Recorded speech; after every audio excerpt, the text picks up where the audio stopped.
Hello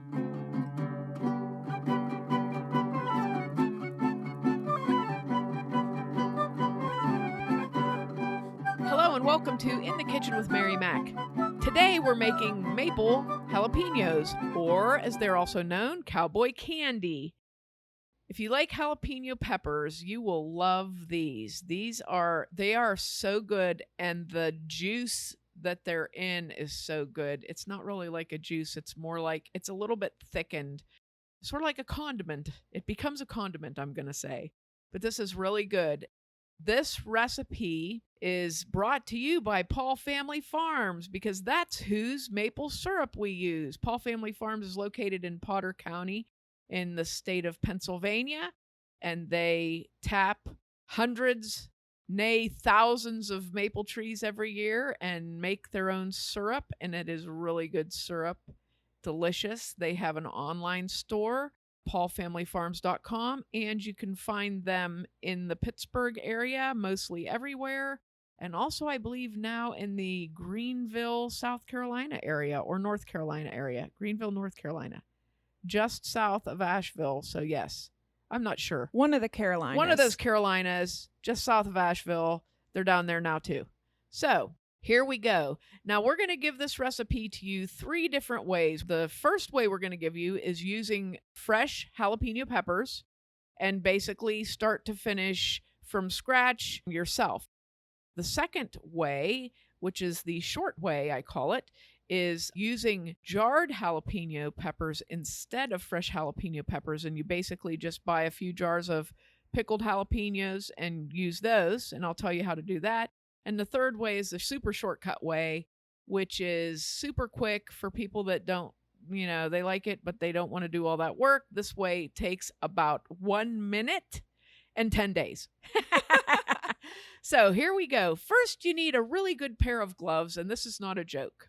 I have used the blue neoprene gloves like you get for healthcare use. Those work okay. They're a little on the thin side. Playtex dishwashing gloves would probably be your best bet.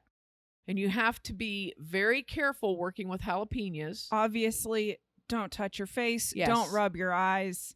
Don't touch anything. Yeah. Don't touch anything. Don't take your glove off by biting the tip of your finger with your mouth. Don't touch anything.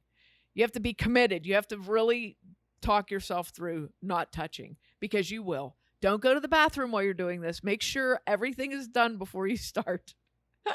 So you're going to need about 3 pounds of nice firm jalapeno peppers, and you're going to clean those, cut the stem off, and you're going to slice them into about 1/4 inch thick slices. That's a nice thickness. You don't want them to be too thin, but quarter inch is pretty good. And you're going to need 1 large onion, cleaned, quartered, and sliced into real thin slices. Okay? And you're going to need a few other ingredients for the brine, but this is your first part. You want to make sure you wear your gloves. You want to make sure you leave your gloves on while you're slicing your jalapenos. And I slice them into a metal bowl, because if you slice them into a plastic bowl, chances are that jalapeno juice is going to stick with that bowl for a little while. You can use glass too. Glass works too. Slice up your peppers. You can either do your peppers first or your brine first. I don't know. I think I'd probably do the brine first, but I never remember. So I would probably make your brine up first. Here's your brine recipe.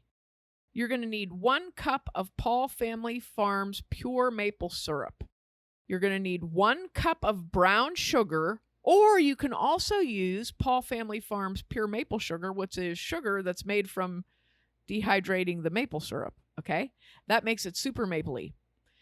You need 3 cups of a good quality apple cider vinegar, 1 cup of water, 3 teaspoons of canning salt, 2 teaspoons of mustard seeds, and 2 teaspoons of whole black peppercorns. You can also use the crushed black peppercorns that you can buy. It makes it a little more peppery, but it's still good. The black peppercorns, the whole black peppercorns, either way, but the crushed ones, if you like black pepper, have a nice twist too. I've done it both ways. Okay, now to make your brine, you're going to mix your brine ingredients in a large pot, like an 8-quart or larger sauce pot. Bring the brine to a low boil and boil for 15 minutes. So, like talking like a low boil, minimal bubbles. Add your peppers and onions after it's boiled for that 15 minutes. And you want to bring it back up to a boil and then turn it down and let it simmer for 5 minutes. Now, using a slotted spoon, I should have mentioned this part too. You're going to need 4 pint jars to put these into. So warm your pint jars up. You can either put them in your oven at 200 degrees, or you can fill them with boiling hot water and just let them stand in your sink. So what you want to do is, using a slotted spoon, remove the peppers and onions and put them into the jars and divide it evenly between the jars. So what you can do is like have all 4 jars at the same time, put the peppers in so they're all at an even level, and then kind of poke it down with the handle of a butter knife. Just carefully push the peppers down in so they're packed a little firmly. You want to leave probably about a 1/2 inch of peppers from the top, or a little more than that, 1/2 to 3/4 of an inch of peppers from the top. Now, get your brine up to a boil and boil it hard for 5 minutes, okay?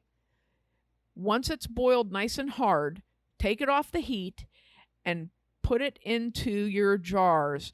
Pour it into each jar and leave about a 1/4 inch headspace. It should be covering up your pepper rings nicely and be a 1/4 inch from the top of the lip of the jar. Wipe your jar rims and put on your lids and rings. Now, after you do this part, you can either process the jars in a water bath canner for 15 minutes, or let them cool this way and store the jars in the refrigerator. These will keep for a very long time, and don't eat them for about a week to 10 days. And then after that, pop a jar open and enjoy some fantastic maple jalapenos. These are so good on, like, I use them in quesadillas. We use them on tacos. We put them on hamburgers. The brine from the jalapenos is really, really good on hamburgers or on a sandwich or something. Just the brine. I mean, it's amazing. It's really great with chicken tenders, just to dip them in. That's good too. So these are super good. Now, what's the short way? What's the shortcut? Well, here we go. Instead of using fresh jalapenos, you're going to get 3 to 4 jars, 12 to 16 ounce size, of regular old purchased jarred jalapeno pepper rings, like the Vlasic pickled pepper rings. Those work really nicely. You're going to drain the brine off of them and get rid of it. And you're going to follow a recipe above using these peppers in place of your fresh peppers. So you're going to make your brine, and you're going to slice up your onions and put your onions and jalapenos into the brine. Same thing. Go ahead and do it that way. Put them into jars, put lids on them, and you're done. And that, I've done it this way a few times, and I actually really like it because, first of all, it's a huge step saver. Secondly, way less chance of getting burned on the jalapeno peppers for messing with them. Also, I got some jalapenos last year that were so stinking hot. The ones in the jar were not as hot as the ones that I got from my friend. Very hot. So I highly recommend the short way. Just using the jarred jalapenos in place of the fresh jalapenos. And like I said, follow the rest of the instructions just as they are. Now, the super shortcut, for those of you who are not interested in doing any sort of canning. Get 1 jar of sliced jalapeno peppers. For example, a 12-ounce jar of the Vlasic pickled jalapeno pepper slices. Drain the brine off very carefully. And I use a big spoon and I put it into the jar and press it and drain the brine out. And then heat 1 cup of Paul Farms pure maple syrup to a low boil. Pour that over the pepper rings in the jar and replace the lid that came on the jar back onto the jar. Let it cool and then store it in your refrigerator. After about a week to 10 days, they'll be ready to eat. And that maple syrup will be amazing. It's enough in there. I mean, it'll be good. Very good. So there's 3 ways to make maple jalapenos. And I really hope if you like jalapenos, give this recipe a try. It's so good. It's like sweet and sour and super hot. They're like, I don't know. I'll start eating them. It's hard to stop eating them, but then, you do have the next day to deal with. But they are very good. If you like jalapenos, I definitely think you would like this recipe. And make sure to check us out online on Facebook and Instagram at Mary Mac Bakehouse, on Twitter at Mary Mac Podcast and Mobile Mary Mac, and on our website, marymacpodcast.com. You can also see us in person Saturday, September 4th from 10 a.m. to 4 p.m. at Standing Chimney in New Galilee, PA. Thanks a lot for listening if you did, and if you didn't, too bad for you.